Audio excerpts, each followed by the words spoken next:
Ciao amici di Fungomagia, un saluto da Macinator, benvenuti in questo nuovo video. Oggi voglio parlarvi di un fungo simpatico. Perché simpatico? Perché anima i nostri prati.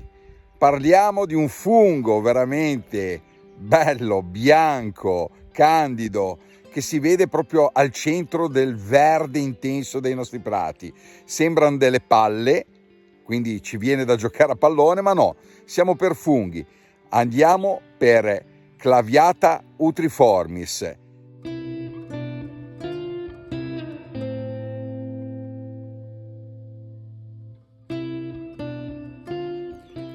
Durante la primavera, chiaramente nelle nostre battute di funghi, quando ci troviamo in qualche pascolo dove vediamo il verde brillante dell'erba fresca che sta iniziando a crescere, possiamo notare lungo le nostre passeggiate veramente delle sfere di grandi dimensioni.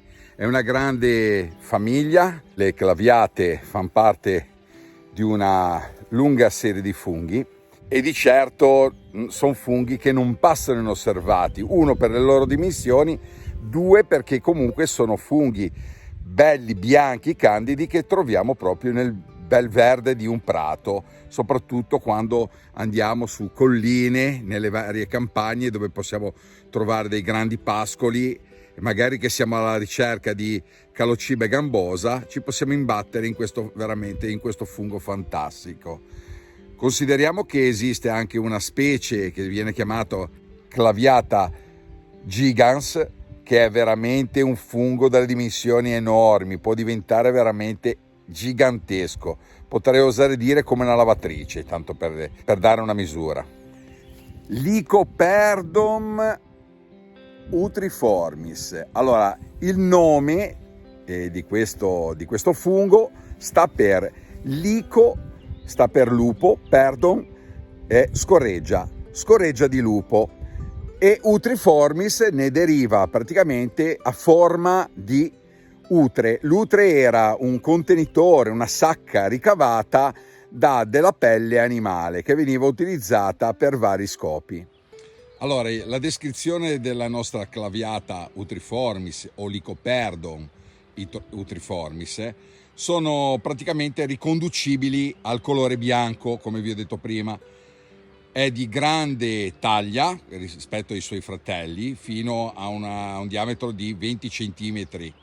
Ha una forma prima globosa, turbinata, poi fatta a trottola e a volte anche a pera. Sulla sommità è appiattita e ha una sorta di pseudogambo basale ben formato. La superficie, come potete vedere, è la parte esterna è dissociata e ha delle larghe areole. Osserviamolo attentamente. Il gambo è breve e composto da una base sterile di consistenza spugnosa.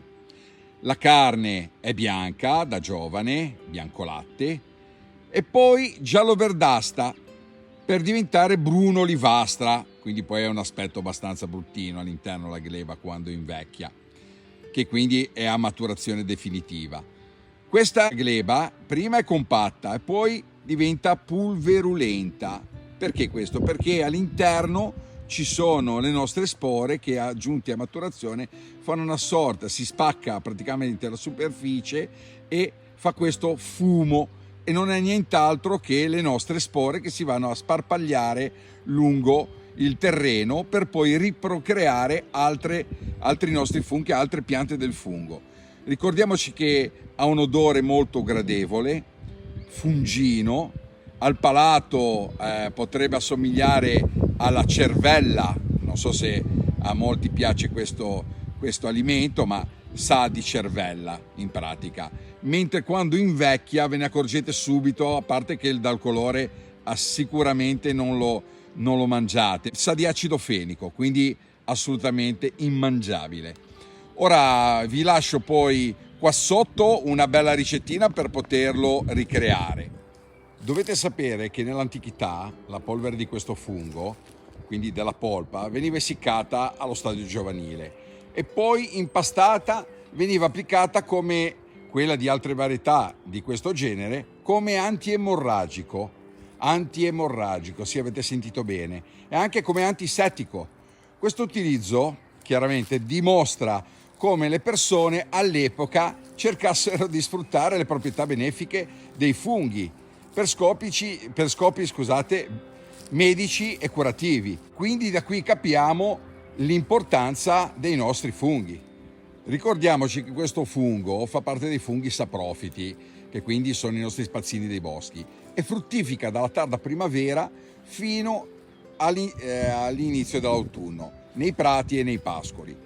Proprio per questa sua caratteristica ecologica rende relativamente raro questo fungo alle quote basse, perché i prati coprono una superficie esigua nel territorio, mentre più frequente nelle zone a pascolo in quota sul dorsale appenninico. Stiamo parlando di un fungo commestibile da giovane, finché la nostra gleba è bianca, è chiara, è candida.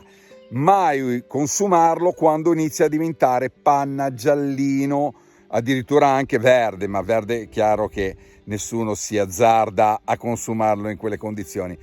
Quindi mi raccomando, prima di consumarli, tagliateli a metà e vi renderete conto se la gleba è completamente bianca o no. Se non è bianca, mi raccomando, non consumatela, ok? Perché è un fungo che è veramente buono quando la gleba è bianca. Bene cari amici, siamo giunti alla fine di questo fantastico video. Spero di avervi regalato qualche delucidazione riguardo questa specie fungina.